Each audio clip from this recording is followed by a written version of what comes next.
Welcome to 5-Minute Adventures in Risk and Resilience, the Steel City Re podcast on managing reputation risk. Today's episode, you don't have to win a Nobel Prize to benefit from one.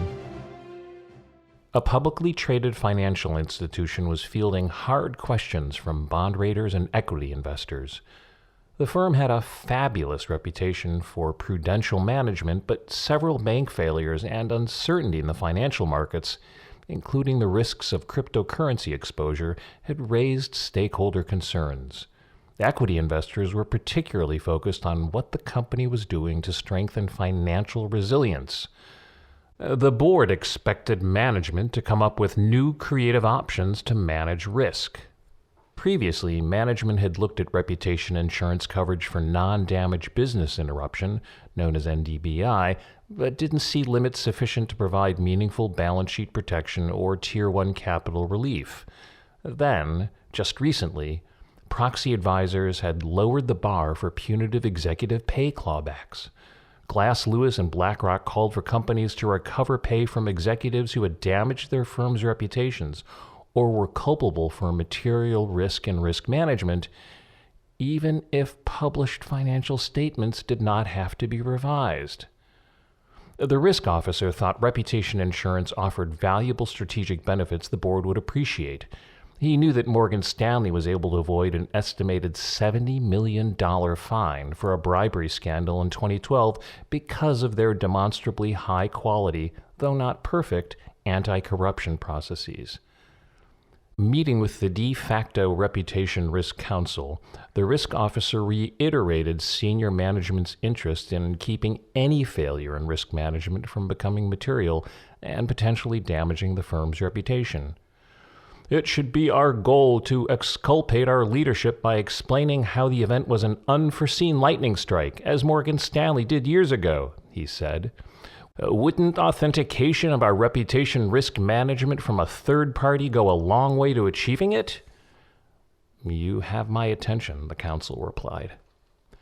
Bearing in mind the focus of bond raters and investors, the risk officer proposed a three-pronged strategy to better authenticate how the firm was going beyond industry standards for headline risk to strengthen financial resilience. First, he began, let's use the firm's captive to provide a new layer of protection for non-damage business interruption and reputation value loss with an all-risk outcomes-based, or parametric, cover to show that we have a process to value, measure the frequency and severity of loss, and mitigate the risk.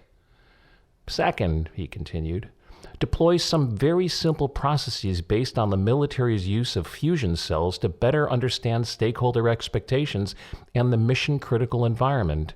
And third, authenticate the quality of the firm's situational awareness and risk management competence by authenticating the risk management processes and captive insurance strategy with reinsurance that is underwritten with objective discrimination.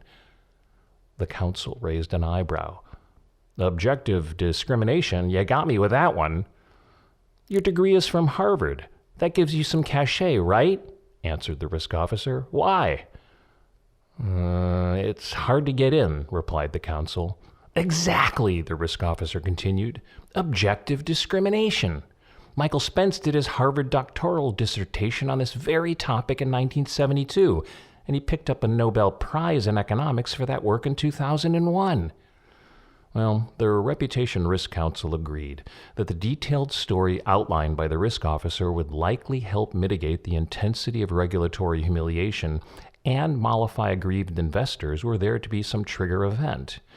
He also agreed that it would be most effective if it were introduced carefully to the public domain before a crisis, and that it would be more effective if it were authenticated by insurance.